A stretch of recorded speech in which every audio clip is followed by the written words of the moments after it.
Wow, itu sangat jelas, sangat berbeda, sangat berbeda. Kasus Andri Yunus yang sekarang ini saya lihat, ya kita lihat medsos ya, itu sangat cepat prosesnya. Bahkan ketahuan udah siapa dalang-dalangnya, siapa orang-orangnya. Bahkan sampai eh, mengarah ke para petinggi-petinggi. Kalau kasus KM 50 ini jangankan, mohon maaf, CCTV aja nggak ada, ya kan? Gimana mau diproses, ya kan? Bahkan makanya saya bilang prosesnya ini untuk KM 50 ini ya sangat-sangat sebuah dagelan lah, sebuah permainan-permainan yang mereka atur menurut kami ya. Itu kalau keluarga, ya kalau menanggapin ketimpangannya lebih jauh. Jadi keadilannya di dalam kasus FPI ini nggak ada keadilan sama sekali, tapi di kasus advokat apa aktivis ini Andri Yunus ini langsung ditanganin, langsung semuanya pelakunya ketahuan. Kenapa ini yang FPI enggak? Karena mungkin pejabat-pejabat tingginya bermain juga. Yang Anda tahu tuh pelanggaran HAM berat itu, kenapa itu dikatakan pelanggaran HAM berat? Pertama dilakukan oleh institusi terstruktur, rapih, masif. Dan itu juga didahului oleh beberapa, enggak tiba-tiba terjadi begitu saja, tapi didahului sebelumnya dengan peristiwa-peristiwa politik lainnya. Misalnya peristiwa 212, nah itu salah satu yang sangat dibenci oleh Jokowi. Itu peristiwa itu, bagaimana dia mati-matian ingin menyelamatkan penista agama. Sebagai temannya, sebagai teman politiknya, rekan politiknya bagaimana pengen diselamatkan. Nah itu dari sana ditarik tuh.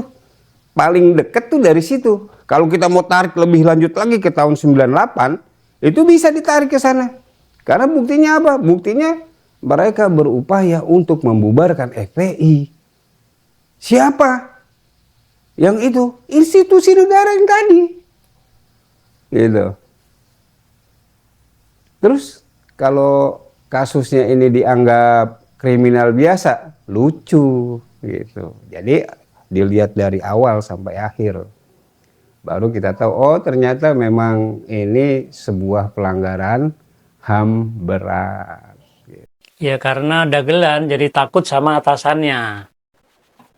Kalau kasus Andri Yunus mungkin udah apa namanya, ya dikira nggak ada orang atasannya, nggak semuanya. Kalau KM 50 ini kan dari presidennya nyampe ke bawahnya semua tersangkut. Disitulah yang agak dia mungkin takut bagaimana mengungkap sebenar-benarnya itu nggak bisa. Jadi keluarga mintanya begitu. Harus bisa ada keadilan, jangan sampai ada kejadian berulang-ulang terus. Habis itu kan ada kejadian lagi nyampe berapa kali. Jadi itu nggak ada keadilan. Ya harusnya kita sebagai warga negara, sebagai masyarakat, ya kan, untuk proses hukumnya harusnya sama. Kalau memang proses hukumnya ya cepat, ya harus cepat. Kalau enggak ya enggak. Karena kan kalau saya lihat ini kasus ini bedanya proses penanganannya gitu maksudnya. Kalau KM 50 ini seolah-olah kayak semacam kayak dibuat-buat gitu untuk proses hukumnya gitu.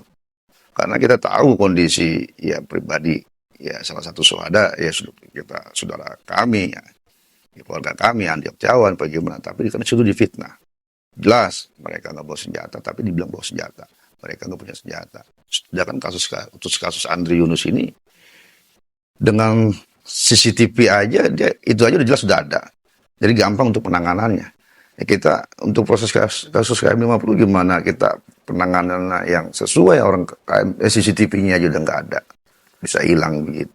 Kalau keluarga jadi pengennya jadi keadilan HAM berat tingkat internasional.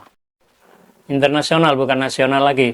Jadi keluarga udah tidak percaya sama pemerintahan Indonesia. Jadi pengennya pengadilan HAM berat internasional itu keluarga. Untuk kasus penyerangan Andri Yunus itu kita ucapkan penanganan atau apa namanya ya, menyikapi kejadian penyiraman air keras itu secara cepat bisa diadili, itu luar biasa. Itu kita acungin jempol itu buat para penegak hukum. Walaupun dari pihak Andi Yunusnya juga belum puas itu tentang apa yang sekarang ini. Harusnya juga tidak di pengadilan militer, itu harusnya di pengadilan umum juga. Banyak yang masih masih kecewa dengan itu. Tapi ya lumayan lah dibandingkan dengan kasus KM50. Itu jauh beda bagai bumi dan langit. Kalau kasus KM50 sampai sekarang tidak pernah disidangkan. Oh, udah kok disidangkan di pengadilan mana? Pengadilan Jakarta Selatan. Itu bukan pengadilan, itu kezoliman, pengadilan dagelan itu. Belum ada itu disikapi diadili para pelakunya, dari aktor intelektual sampai pelaku di lapangan, belum ada pernah diadili untuk kasus KM50. Nah, kalau yang kasus Andri Yunus kan lumayan cepat tuh di pengadilan militer kemarin. Bahkan sampai ada yang mundur. Pimpinan Bais ya. Itu ada yang mundur gitu. Itu bagus begitu. Apa harapan keluarga itu kasus KM50 itu diusut secepat peristiwa Andri Yunus? Iya, mestinya begitu. Kalau memang masih tersisa keadilan di negeri ini, mestinya tragedi kemanusiaan KM50 ini segera diadili di pengadilan HAM. Kalau tidak ada, ya berarti negara ini sudah memang udah negara yang bukan negara yang adil, tapi negara yang zolim. Untuk kasus KM50 ini saya rasa tidak adil ya. Tidak adil. Jadi kalau kasus KM50 ini saya rasa tidak adil. Tapi kalau untuk Andri Yunus, mohon maaf saya sih sebenarnya kasus Andri Yunus ini dengan kasus KM50 harusnya sama. Jadi jangan ada yang beda-beda. Mestinya kasus ini diselesaikan di pengadilan HAM. Mestinya begitu. Harapan kami mudah-mudahan masih tersisa keadilan di negeri ini dan diseret aktor intelektualnya, diseret Jokowi ke pengadilan HAM. Jadi kami berharap kepada masyarakat pada umumnya dan juga mungkin kepada pemerintahan sekarang ini ya, untuk kasus KM50 ini untuk segera diangkat kembali, karena sampai sekarang pun kami dari keluarga sangat tidak merasa adanya keadilan di kasus KM50 ini.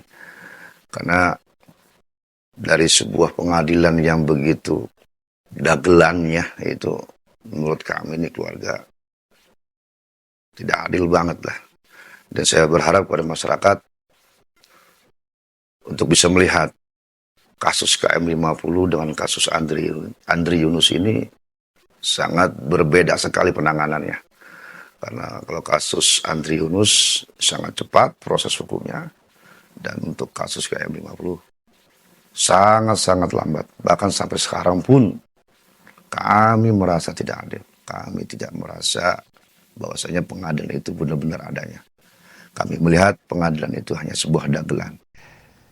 Ya, kami ingatkan kepada negara yang kemarin sudah melakukan pelanggaran HAM berat, institusi negara yang sudah melakukan pelanggaran HAM berat di kasus tragedi kemanusiaan KM50, hendaknya segera menyikapi hal ini, menyeret semuanya ke pengadilan HAM. Kejadian seperti ini ya kami pun ya sebagai keluarga, ya nggak mau ya adanya terulang kembali kasus ini ya. Nggak mau ada kejadian-kejadian yang semacam kayak kasus 50, kasus Andri Yunus. Jadi jangan semena-mena lah sebagai aparat ya kan.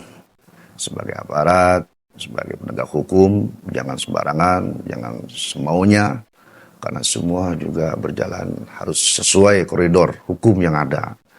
Jadi juga jangan dibeda-bedakan kasus ini dengan kasus yang itu, harusnya sama untuk proses hukumnya gitu.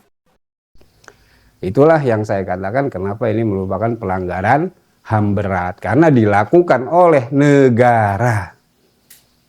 Dan kalau negara tidak mau menyelesaikannya, konsekuensinya adalah negara ini adalah negara yang zolim.